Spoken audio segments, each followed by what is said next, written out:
What everyone should know about the devil.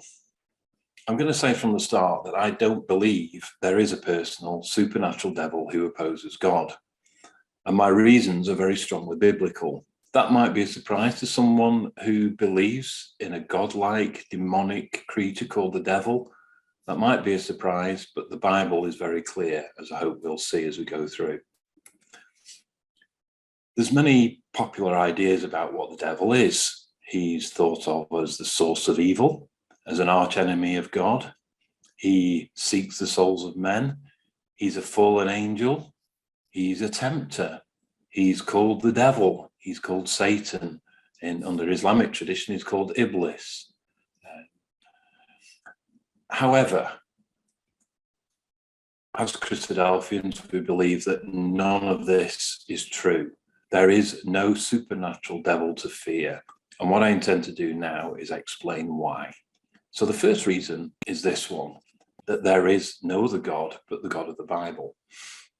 In a world where people believed in many gods, some stronger than others, some good, some bad, the Bible, particularly the earlier books of the Bible, but the Bible was written in a world like that. The real God of heaven and earth says very clearly over and over again that there is only him. All other so-called gods don't exist.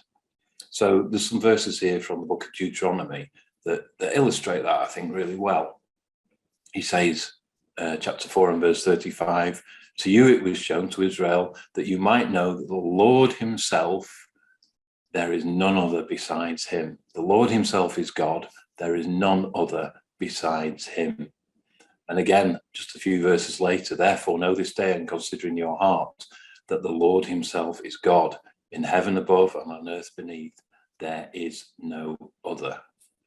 And when you read Lord, that's God's name, Yahweh. That's how God's name is, and it's translated as the Lord. But he's saying, this is my name, I am God, and there is no other God. He makes it even clearer later on in Deuteronomy chapter 32 and verse 39. It tells us God made everything, and he made things that were good and things that were bad, and he has no rival. And what God does, no one can change, whether we're human or otherwise. So Deuteronomy 32 verse 39, he says, "Now see that I, even I, am he. There is no other God beside me. I kill and I make alive. I wound and I heal. Nor is there any who can deliver from my hand." And that's quite categorical, really. God is saying there is no other God. It's very straightforward. So later on in the Old Testament, here's a good example of this in practice. So Isaiah 45, written probably 150 to 200 years before Cyrus the Great became king of Persia. And the God of the Bible names him and tells him that it was God himself who raised him up for a particular job. And that job was to free God's people of Israel from the captivity of the Babylonian Empire. He was used by God to return his people back to Jerusalem. And those things that happened, you can see if you read the books of Ezra and Nehemiah. So Isaiah 45 verse 1 says, "Thus says the Lord who is anointed, to Cyrus, whose right hand I have grasped, to subdue nations before him, and to loose the belts of kings, to open doors before him, that the gates may not be closed." Now, Cyrus himself, it seems, was influenced by the Persian religion, which is called Zoroastrianism. And the main god of the Persians under that religion was Ahura Mazda. And he had an arch enemy called Angra-Mainyu. Now, Angra-Mainyu had a story that's remarkably similar in concept to that of the devil. In Zoroastrianism, he was the source of all evil and sought to tempt and to lead men and women to hell. Some people actually think this is the source of the idea of the devil in the modern sense. So look at what God chooses to say to this king who doesn't really know who the God of Israel is. He doesn't know the one God's true nature. So verse 5 of chapter 45 of Isaiah, "I am the Lord, I am Yahweh, I am the Lord, and there is no other. Beside me there is no God. I equip you, though you do not know me, that people may know from the rising of the sun and from the west that there is none beside me. I am the Lord and there is no other. I form light and create darkness. I make well-being and create calamity. I am the Lord who does all these things. There is no evil God then. There is no evil God. There is just God. That's what these passages tell us. There is no evil God. There's no devil. There is just God. Zoroastrianism seems to have had many gods, in fact, over and above Ahura Mazda and Engar Manu, but they were the main ones. But like I said, the Bible makes it really clear that there are no other gods. There is only one God. The idea of a less powerful evil God is just unbiblical. God says it's not true. And so a supernatural devil falls into that category. And the Bible's quite clear that that sort of thing doesn't exist. Sometimes people suggest that the devil is a fallen angel. One example of this is under the Islamic tradition, the idea of Iblis or Shaitan, who was a jinn created by fire in the depths of the earth, and he eventually became elevated to heaven to be with the angels, and the angels were created out of light. And the story goes that when Adam was created, the angels were ordered to bow down in honor to Adam, the newly created Adam, and Iblis refused to bow down and therefore was thrown out of heaven. Now, from a biblical point of view, this story just doesn't exist. There's nothing like it. There's not even anything close to a story like that in the Bible. But over and above that, the Bible kind of contradicts that story as well. Psalm 104 verse 4 is one example where it says that the angels of God are his ministers and they are a flame of fire, which kind of contradicts it, doesn't it? They weren't made of light. They are a flame of fire, it says. And there's nothing in the Bible about the angels bowing down to Adam. Again, quite the opposite, in fact, as we'll see in looking at the other passages on the screen. Death came through Adam, and it's in Christ Jesus. It's Christ Jesus who should be glorified, as we see from the verses on the screen. So 1 Corinthians tells us, for since by a man came death, by man also came the resurrection of the dead. For as in Adam all die, so in Christ all shall be made alive. And Philippians really makes the point strongly. Therefore, God also has highly exalted him, Jesus, and given him the name which is above every name, that at the name of Jesus, every knee should bow, of those in heaven and of those on earth and of those under the earth. So it's really clear that the angels, that story really just isn't true. It has no basis, certainly in the Bible, in the Word of God.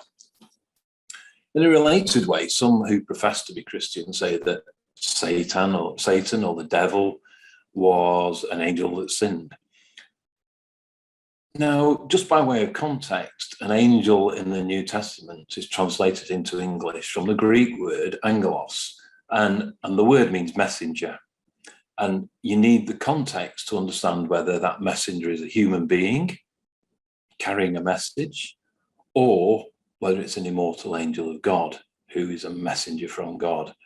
The Old Testament Hebrew is pretty much the same. It's a different word, but it's the same idea. The Hebrew word is malak. Again, it means messenger. And the last book of the Old Testament in the English Bible is Malachi, and it's based on that name, Malachi. He's a messenger. And he prophesies actually about John the Baptist, who is described as my messenger, who comes before Jesus to prepare the way.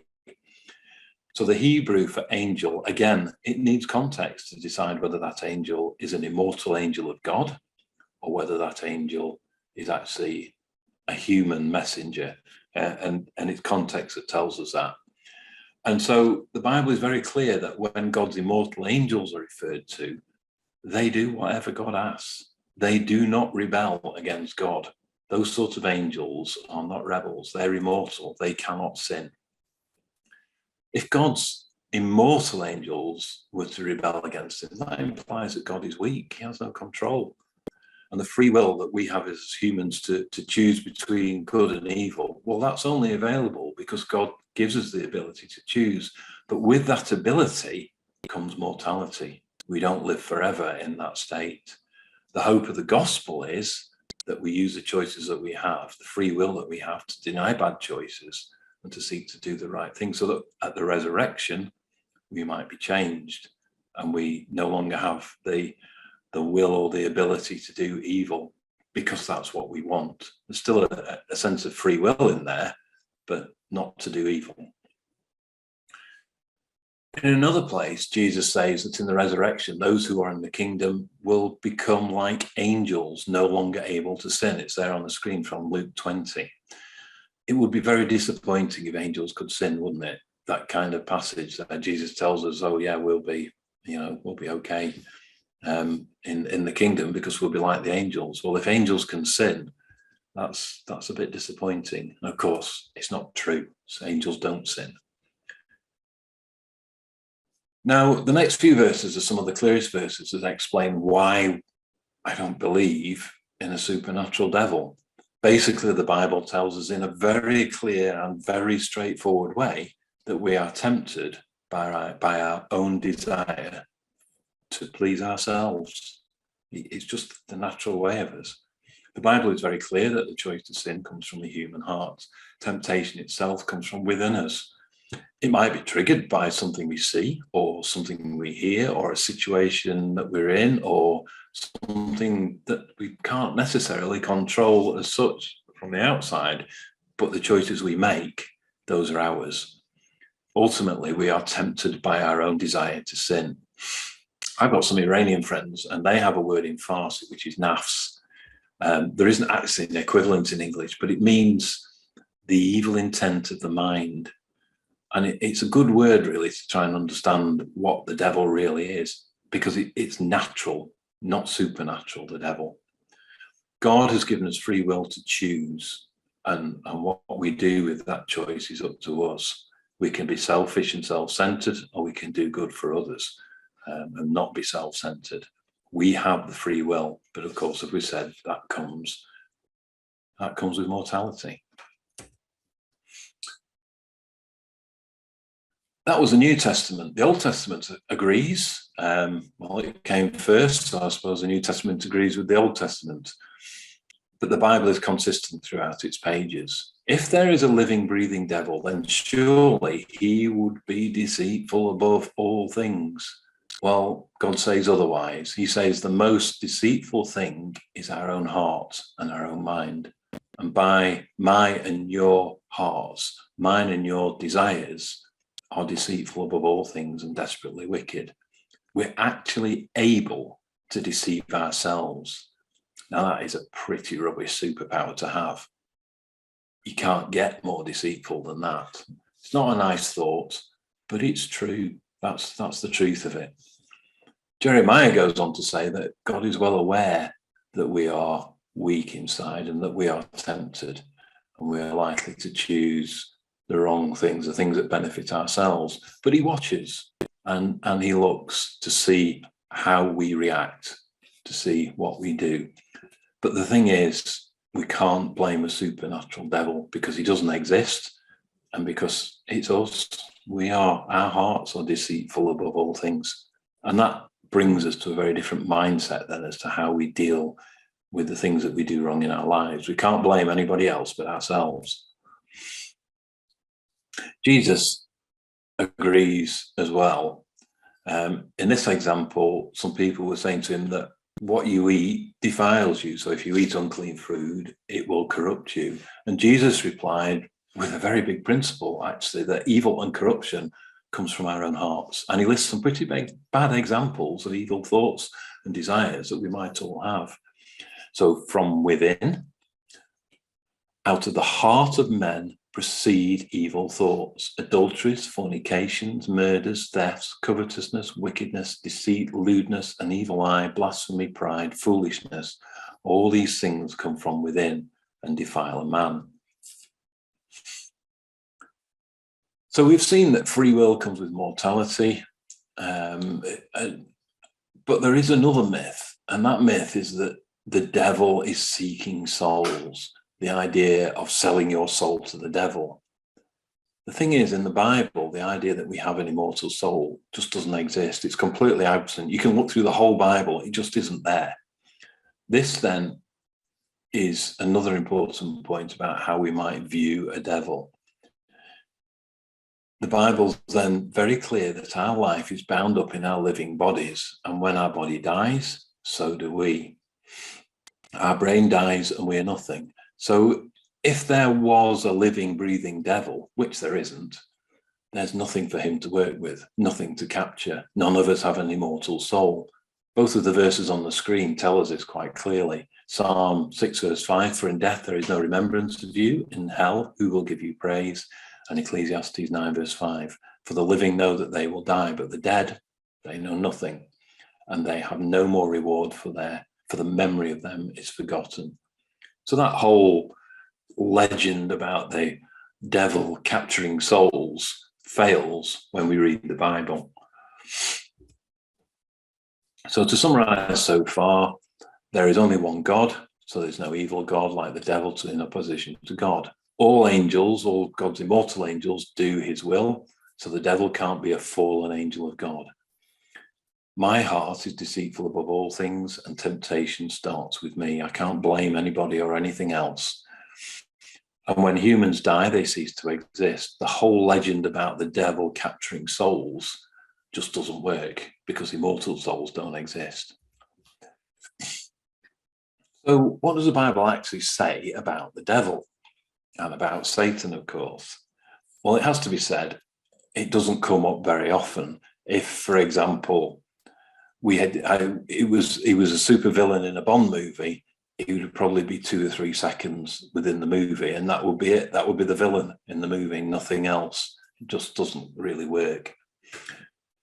In the Old Testament Hebrew, the only word used is Satan. Shown here on the slide, there's a modern Hebrew lettering, and also the lettering, maybe how it looked in the ancient Hebrew script, maybe when the Bible was first written down. And the word is Satan. In Greek for the New Testament, the word, there's 2 words. One is satanos, which is basically the way the Greeks say Satan. And so it's just carried across from the Hebrew.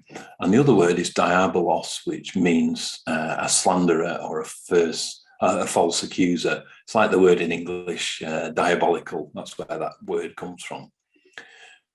To those who think that the devil is a supposed arch enemy of God, which I hope we're already realizing is not the case, Satan and the devil, like I say, barely appears in the Bible. And that's significant, that it's if he was the arch enemy of God, he'd be everywhere, and he isn't, because he doesn't exist.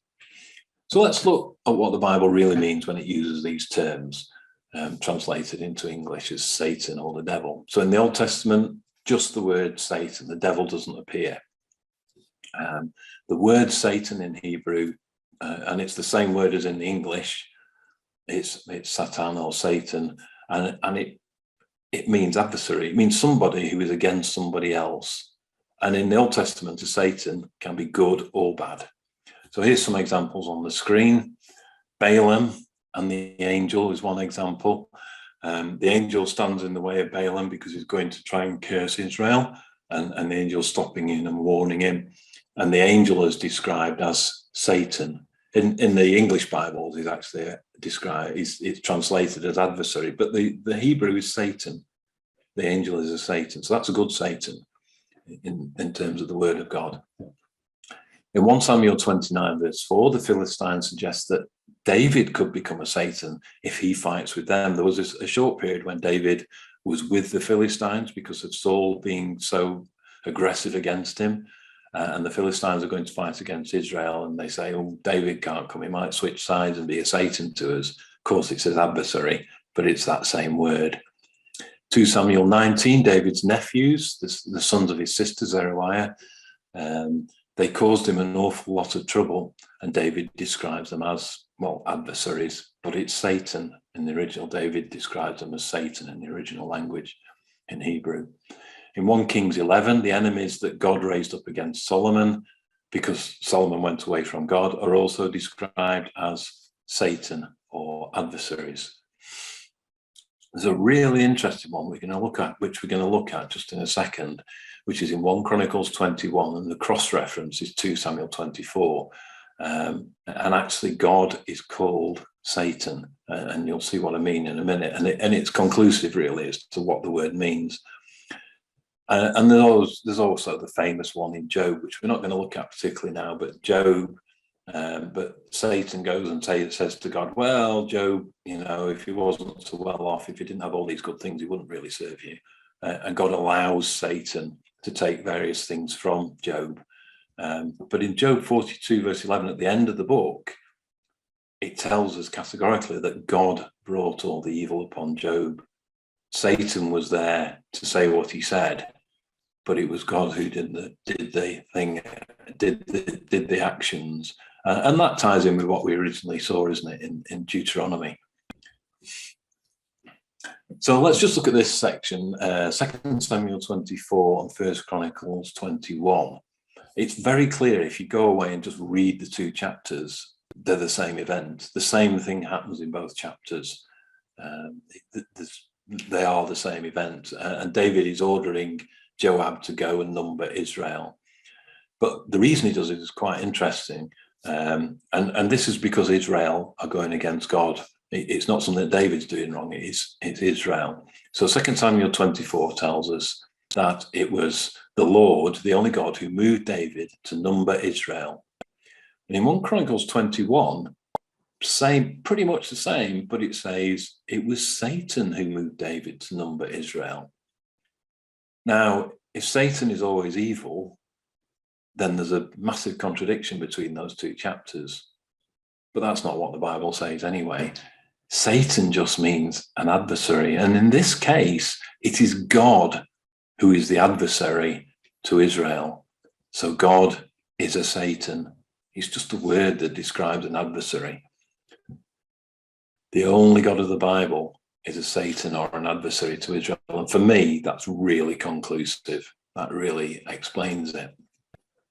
In the New Testament, there's two words. There's a Greek satanas, which means exactly the same as a Hebrew word. It's just kind of a Greek way of saying the Hebrew word. It's just copied across, and it means just the same, adversary. The only slight difference is in the New Testament, it's always used for somebody who opposes the gospel. Even if it's somebody like Peter who's opposing it, although he's trying to follow Jesus. There's also the other Greek word, which is Diabolos, and it's translated the devil or slanderer, a false accuser. So here's the New Testament word, an example of the word Satan. And this, as I've sort of mentioned already, is Peter. So Satan in Hebrew equals Satanos in Greek, and it means the same thing, an adversary. In this example, the Satan is the disciple Peter. Jesus calls him Satan because he's trying to tell Jesus that he does not need to die the way he has just described to them that's going to happen. And Jesus says, stop it. You are thinking like a man. You've been the Satan. Get behind me. Stop getting in my way when I'm trying to do what God asked me to do. And that's what he's saying to him. He's just saying, you're an adversary. You're in my way. Get behind and stop being a Satan. And that explains the word really well. Diabolos, on the other hand, I think one of the best ways to understand that is to look where the translators have had to translate it, because it would have made no sense to translate Diabolos as devil. So in 1 Timothy 3, verse 11, the wives of elders should not be a Diabolos, a slanderer, or someone spreads rumors about people. A characteristic of ungodly men at the time of Jesus' return who falsely accuse other people of wrong are described as a Diabolos. And in Titus 2, verse 3, it's the advice to the older women in this time that they should live, of how they should live. And one of the things they should not be is a Diabolos, a slanderer, someone who spreads rumors about other people, maybe like a gossip, I suppose. Maybe that's that sort of thing. Just don't get into that frame of mind. So Peter can be a Satan who is opposed to God, opposed to Jesus, when he didn't understand what Jesus was talking about, really. Wives of elders and the older women are exhorted not to be a Diabolos, not to be a devil, which means not to slander other people or false accuse other people. And in the last days before Jesus returns, people will be a Diabolos, a false accuser. It's all about human beings, isn't it? It's all about the human heart, which is, as we have seen, is desperately wicked. The last thing I want to look at is Jesus and how he was tempted. The Bible is very clear that Jesus was just as prone to temptation as we are, but amazingly, he didn't sin. It's more heroically, really. And this verse in Hebrews chapter 4, says that really nicely. For we do not have a high priest who cannot sympathize with our weaknesses, but was in all points tempted as we are, yet without sin. So Jesus was tempted just like us. Keep that in your mind when you think about the passages describing Jesus' temptation in the wilderness. He experienced temptation just like we experience temptation. So I'm going to use Mark because it summarizes it quite well.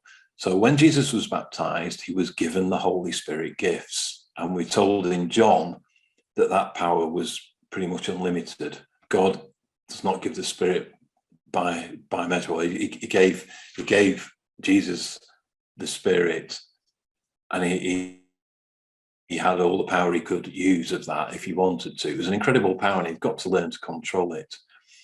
So the same Spirit of God that came down on Jesus like a dove, and then the voice of God said, "This is my Son in whom I am well pleased," then drives Jesus into the wilderness so that he could be tempted by Satan and learn to control the power that he'd been given.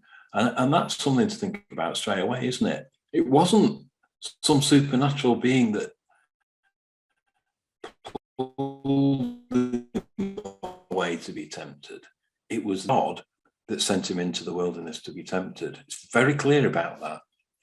So whether Jesus was tempted to turn a stone into bread for his own benefit, or use the power he had to become world ruler and defeat Rome and beyond at that time instead of waiting for God's kingdom, or gaining popularity and fame by incredible showmanship, throwing himself on a high public place and surviving the fall without a scratch. All those things had to be tested to see whether Jesus could control the Spirit that he had been given, because he was supposed to use it for the gospel, not for himself. So I want us to remember that Jesus was tempted just like we are. We've said that, haven't we? Well, I've never been tempted by a supernatural being. I've been tempted by my own heart. I've been tempted by my own desire to please myself. And Jesus incredibly did not sin. He was tempted in all points as we are. It's very similar, isn't it? It's got to be the same as how we experience sin. And so those temptations that he had were the sort of temptations that we might suffer from as well.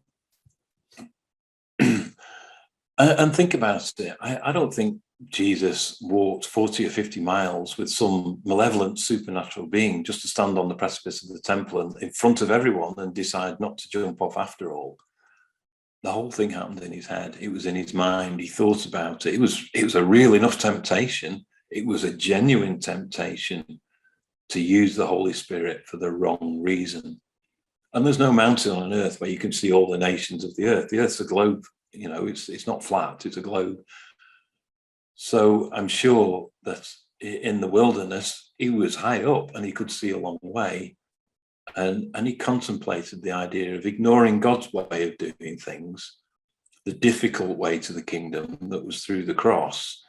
And instead, he saw an easy way to defeat the Romans with the power that had been given by the Spirit. And he had to control that, and he had to learn to control it in a relatively safe environment.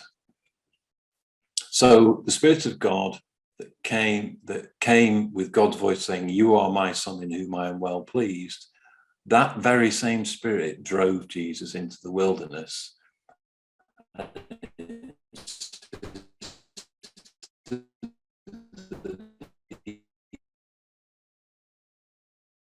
Go to be tempted. That was Jesus preach the gospel and to go out and teach the people about God. He got to use it for good and for others and not for himself, whether that's a big way or a trivial way. And he needed to learn that in a safe environment. It's quite interesting, actually, that shortly after this incident, Jesus is confronted again with one of these temptations. In Nazareth, in his own town, we're told in Luke chapter 4 and verse 28 that the members of the synagogue, Luke chapter 4, verse 28, yes, the synagogue reject him.